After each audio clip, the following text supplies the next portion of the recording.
देखिए, हम मर्यादा पुरुषोत्तम भगवान श्री राम की धरती से अयोध्या से आया हूँ जी। और इन्होंने जिस तरीके से पूरे हिंदुस्तान में राम के नाम पे ठगने का काम किया, वाराणसी के लोगों को 10 साल तक झूठ बोलकर जिस तरह से हम लोगों को धोखा देने का काम माननीय प्रधानमंत्री मंत्री किए, कोई एक रास्ता, आप ग्रामीण एरिया में चले जाइए, एक भी रोड नहीं।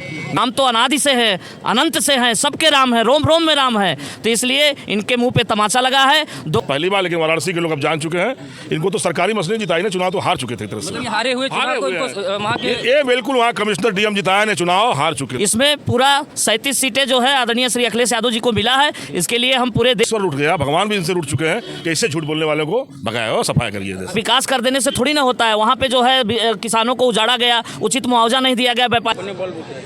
हमारे साथ हैं बनारस के समाजवादी पार्टी के जिला अध्यक्ष जी।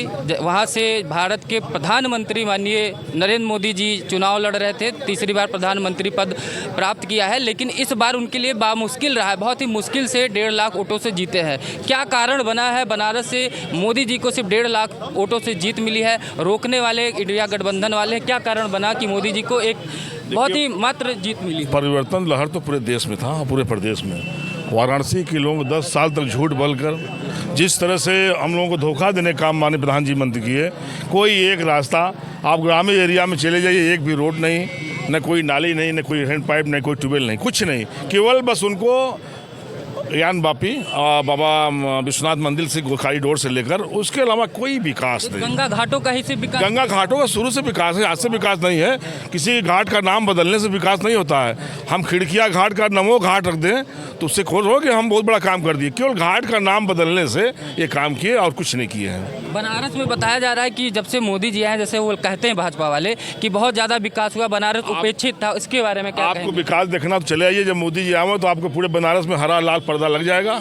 सबके घर पर पर्दा लगाकर उसको ढक दिया जाता है कि प्रधानमंत्री देखे न पावे, और कोई काम नहीं किया। बता दें कि इस झूठ बोलने वाला देश का प्रधानमंत्री पहली बार, लेकिन वाराणसी के लोग अब जान चुके हैं, इनको तो सरकारी मसले जिताई ने, चुनाव तो हार चुके थे। तरह से हारे हुए ये बिल्कुल वहाँ कमिश्नर डीएम जिताया ने, चुनाव हार चुके थे। मोदी जी खुद अपनी सीट से हार चुके थे। अयोध्या जिस तरीके से हराया गया, देखिए, जहाँ दर्शन कहा, जहाँ रामलला को खुद बुलाए हैं, वहाँ खुद समाजवादियों को बुला दिए, समाजवादी सीट हो गई, जो है वहाँ के सांसद बन गए जी। क्या कारण रहा होगा हारने? देखिए, हारने का खुद इनसे ईश्वर उठ गया, भगवान भी इनसे उठ चुके हैं कि ऐसे झूठ बोलने वालों को भगाया हो, सफाई करिए। आप ये चुनाव से पहले जिस तरीके से कहा जाता था कि योगी जी उनके ऊपर गाज गिरने वाली है, मुख्यमंत्री पद से हटाए जाएंगे, इस पे क्या कहें? ये योगी जी का पर्सनल मामला उनका है, लेकिन हम लोग, जनता हमारे साथ है, और जनता जिस तरह से समाजवादी पार्टी के साथ दिया, और जनता के साथ हम समाजवादी जिला अध्यक्ष नेता उनके साथ खड़े रहेंगे। 27 में कितनी तैयारी? 27 में पूरा बहुमत अभी से हम लोग लग जा रहे हैं। बनारस की सारी सीटें जीत लेंगे, सारी सीटें जीत जाएंगे बनारस के। देख लीजिए इस बार कहाँ पीछे हम लोग, लाखों लाख पार है इसी बार। बस सरकारी मशीनरियों की, बस सरकारी बात नहीं, वो तो हार चुके थे, वो हार चुके थे। बहुत बहुत साथ है महंत रामदास जी, जो कि समाजवादी पार्टी के एक मीटिंग में आए हुए थे। सर, सबसे पहले तो स्वागत है आपका महाराज जी। ये बताइए कि क्या कहना चाहेंगे इस जीत पर? देखिए, हम मर्यादा पुरुषोत्तम भगवान श्री राम की धरती से अयोध्या से आया हूँ जी। और इन्होंने जिस तरीके से पूरे हिंदुस्तान में राम के नाम पे ठगने का काम किया है, राम के नाम पे प्रचंड बहुमत में आए थे।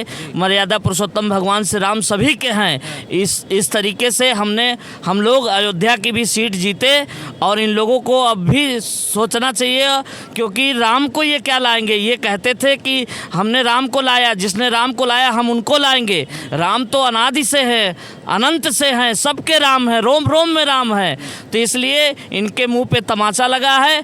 2027 में प्रचंड बहुमत की सरकार श्री अखिलेश यादव जी की बनेगी, और इसमें पूरा 37 सीटें जो है आदरणीय श्री अखिलेश यादव जी को मिला है। इसके लिए हम पूरे देशवासियों को, पूरे उत्तर प्रदेश वासियों को बहुत बहुत धन्यवाद, भूर भूर जो है प्रशंसनीय है, जो कार्यकर्ता इस तरीके से प्रचंड बहुमत की जीत दिलाई। भाजपा एक तरीके से दावा करती थी कि राम अयोध्या का जो है विकास पूर्ण रूप से भाजपा ही करी है इस 2-4 सालों में, और उसी को लेकर 400 का नारा लगाए थे कि राम लहर में 400 का सीट पार हो जाएगा। लेकिन अयोध्या हारने का क्या कारण पड़ा? वहाँ का, आप अयोध्या से हैं तो वहाँ की ज़मीनी हकीकत क्या थी? ज़मीनी हकीकत ये है कि देखिए श्री अखिलेश यादव जी के शासनकाल में भजन संध्या बना, ड्रामा सेंटर बने और उसके बाद 27 सड़कें, 85 जो है भजन संध्या के साथ अंडरग्राउंड बिजली, बहुत विकास, सभी सरकारें विकास करती हैं। ये क्या विकास करते, सरकारें आती हैं तो विकास करना ही है, स्नानी पानी खड़ंजा हर एक कार्य करते हैं और विकास कर देने से थोड़ी ना होता है। वहाँ पे जो है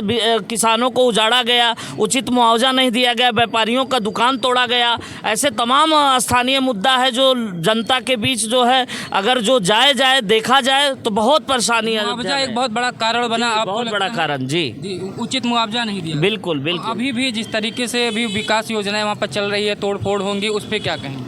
अब तोड़ फोड़ होंगी, लेकिन अगर राम के नाम पे या राम के नाम पे केवल उत्पीड़न करना हो, तोड़ना हो, ज़बरदस्ती करना है तो अगल अलग विषय है। नहीं तो व्यापारियों को अगर आपको लेना है, विकास कार्य में रोड़ा हम लोग नहीं बनेंगे। अगर आपको करना है तो उचित मुआवजा दे के और विकास करें, कोई दिक्कत नहीं। समाजवादी पार्टी के सांसद वहाँ पे, ठीक है, हम सांसद नहीं, वो जो अयोध्या जी वहाँ के सांसद बन गए हैं, तो समाजवादी पार्टी के मैनिफेस्टो में क्या है कि अयोध्या के लिए क्या है, वो कितना विकास करें? अब तो शपथ ग्रहण होने दीजिए, उसके बाद जो विकास होगा, सांसद निधि में जो कुछ होगा वो करेंगे, पूरे विकास करेंगे। क्या मांग करते हैं आप अयोध्यावासी? अयोध्यावासी ये विकास मांग करते हैं कि जो उत्पीड़न हो रहा है, जबरदस्ती तोड़ा जा रहा है, उचित मुआवजा दिया जाए। और योगी जी से भी निवेदन है कि जो है वहाँ के स्थानीय लोगों को, जिनका पहचान है मठ मंदिरों को, उनको न तोड़ा जाए, स्थानीय लोगों को न तोड़ा जाए, प्रजा को जो है सताया न जाए।